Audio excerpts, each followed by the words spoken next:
kita mau bahas tentang belajar efektif dan efisien.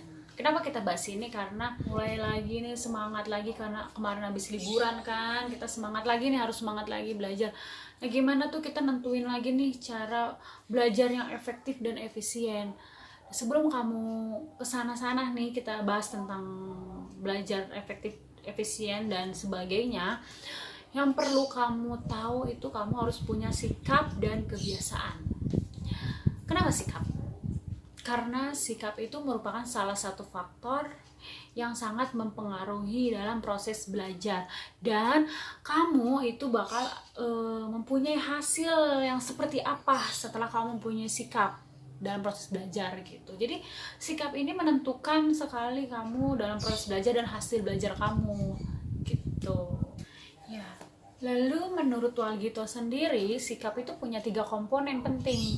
Yang pertama ada kognitif, afektif, dan konatif. Komponen kognitif ini lebih ke bagaimana cara seseorang itu mempersepsikan terhadap suatu objek.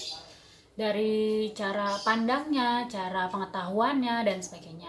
Afektif itu berhubungan dengan rasa senang dan tidak senang seseorang terhadap objek sikap tersebut. Kognitifnya sendiri ini kecenderungan untuk berperilaku seperti apa terhadap objek tersebut gitu.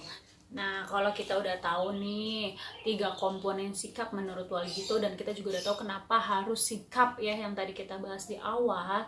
Sekarang kita mau bahas pentingnya mempunyai sikap dan kebiasaan belajar efektif dan efisien. Apa sih fungsinya? Fungsi utamanya tuh seperti apa? Nah, fungsi utamanya tuh ada, pertama nih, kita sikap sebagai alat untuk mencapai sebuah tujuan.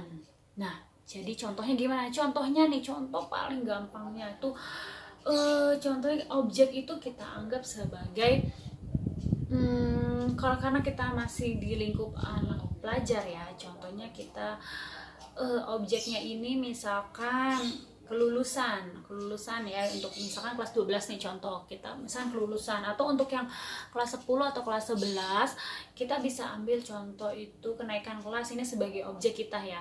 Nah, bagaimana sih cara sikap atau kebiasaan kita agar kita bisa menuju ke sana?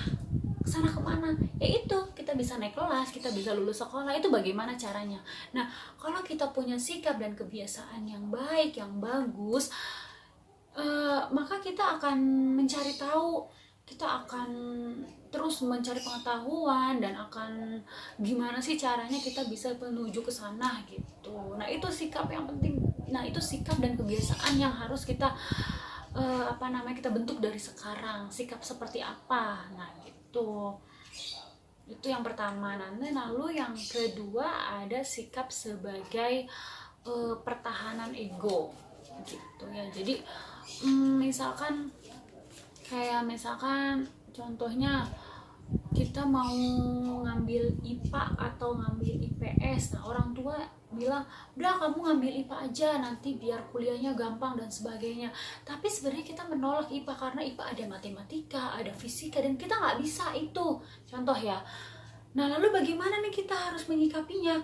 Kita sikapnya, kita bicara pelan-pelan sama orang tua. Ada dua cara ya. Misalkan pertama kita mau nurut sama orang tua nih. Mungkin menurut mama atau menurut papa, kalau kita ngambil IPA kita akan seperti ini. Dan tapi saya lebih cenderung ke IPS, gimana nih? Nah, berarti kita ambil cara kedua, yaitu kita bicara perlahan sama orang tua dan sambil ngeyakinin, ma, pa, aku mau IPS dan aku suka bersosialisasi, aku suka gambar, atau aku suka sama lingkungan, aku suka bersosialisasi, kayaknya aku cocok deh di IPS. Nah, itu ya, itu boleh kamu ngomong gitu. Jadi itu sikap sebagai pertahanan ego, jadi yang lebih ke positif. Terus ada sikap sebagai ekspresi nilai.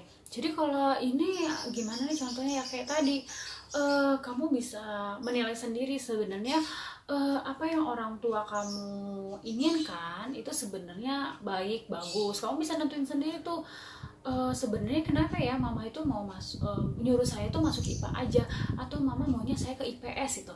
Nah, kamu bisa nentuin sendiri tuh, kamu bisa ambil sikap sendiri sebenarnya kenapa gitu ya mama itu atau ayah itu seperti itu.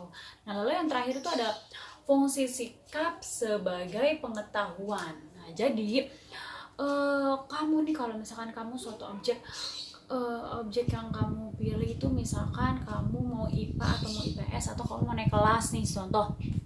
Nah, jadi objek itu kalau kamu punya pengetahuan yang negatif tentang itu, tentang kayak misalkan tentang kayaknya masuk IPA nggak bagus deh, kayaknya aku bakalan ketemu sama matematika terus, hitung-hitungan terus. Nah, kalau kamu udah punya sikap dan pemikiran seperti itu, maka kamu akan wah kayaknya enggak deh, aku nggak mau masuk IPA gitu ya. Itu sikap kamu.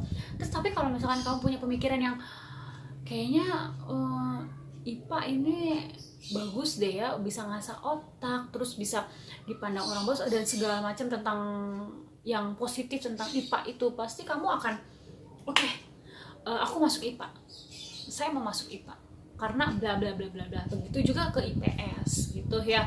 Jadi baik atau buruknya suatu objek itu tergantung dari penilaian kamu, sikap kamu seperti apa. Nah, pentingnya mempunyai dan memiliki sikap dan kebiasaan dalam proses belajar efektif dan efisien ini agar kamu punya tujuan yang pasti.